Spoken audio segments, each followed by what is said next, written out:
मीणा आखिर है कौन? ये नाम जो आया मीणा, ये क्या है, इसका मतलब क्या है? तो जब इसको पढ़ते हैं, अध्ययन करते हैं, तो समझ में आता है मीणा जो शब्द है ये मीन से बना है। मीन या मत्स्य। तो बात है सतयुग की। हमारे अनुसार वेदों में 4 युग बताए गए हैं: सतयुग, त्रेता युग, द्वापर युग और कलयुग। और हर एक युग जो है वो लाखों वर्षों का होता है। तो सतयुग में भगवान विष्णु ने कुछ अवतार लिए थे। जैसे एक तो मत्स्य अवतार लिया था, जो ये आपको दिखाई दे रहा है। जैसे भगवान विष्णु का जो पहला अवतार था वो मत्स्य अवतार हम बोलते हैं, जो आपको ये स्क्रीन पर दिख रहा है, मत्स्य। और मीणा जाति के जो लोग हैं वो इसी मत्स्य अवतार से जुड़े हुए हैं। मतलब इनकी उत्पत्ति इसी रूप से मानी जाती है, भगवान विष्णु के इस रूप से। तो अगर ऐसा माना जाए तब तो मीणा जनजाति लाखों वर्ष पुरानी हो गई, क्योंकि सतयुग में इनकी उत्पत्ति हुई।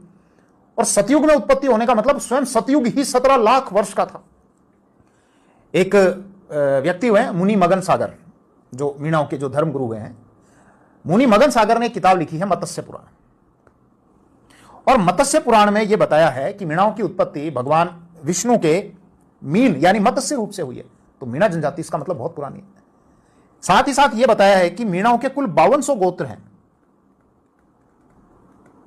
किन्होंने? मुनि मगन सागर ने। अब जब यह मत्स्य नाम आता है तो दिमाग में एक चीज और क्लिक करती है कि मत्स्य नाम से तो एक बहुत बड़ा जनपद रहा है हमारे यहां पर, मत्स्य जनपद। ये देखो, टोटल 16 महाजनपद रहे। जनपद गलत बोल रहा हूं मैं, महाजनपद बोलना चाहिए। हमारे यहां पर टोटल 16 महाजनपद हुए। जनपद छोटा है, महाजनपद बड़ा है। और इन 16 महाजनपदों में से राजस्थान में एकमात्र पूर्ण रूप से जो महाजनपद आता था वो मत्स्य महाजनपद आता था, ये वाला। मीणा आखिर है कौन? ये नाम जो आया मीणा, ये क्या है, इसका मतलब क्या है? तो जब इसको पढ़ते हैं, अध्ययन करते हैं, तो समझ में आता है मीणा जो शब्द है ये मीन से बना है। मीन या मत्स्य। तो बात है सतयुग की। हमारे अनुसार वेदों में 4 युग बताए गए हैं: सतयुग, त्रेता युग, द्वापर युग और कलयुग। और हर एक युग जो है वो लाखों वर्षों का होता है। तो सतयुग में भगवान विष्णु ने कुछ अवतार लिए थे।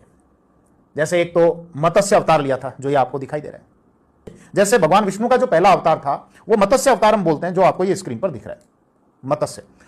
और मीणा जाति के जो लोग हैं वो इसी मत्स्य अवतार से जुड़े हुए हैं। मतलब इनकी उत्पत्ति इसी रूप से मानी जाती है, भगवान विष्णु के इस रूप से। तो अगर ऐसा माना जाए तब तो मीणा जनजाति लाखों वर्ष पुरानी हो गई, क्योंकि सतयुग में इनकी उत्पत्ति हुई। और सतयुग में उत्पत्ति होने का मतलब स्वयं सतयुग ही 17 लाख वर्ष का था। एक व्यक्ति हुए मुनि मगन सागर, जो मीणाओं के जो धर्म गुरु हुए हैं, मुनि मगन सागर ने एक किताब लिखी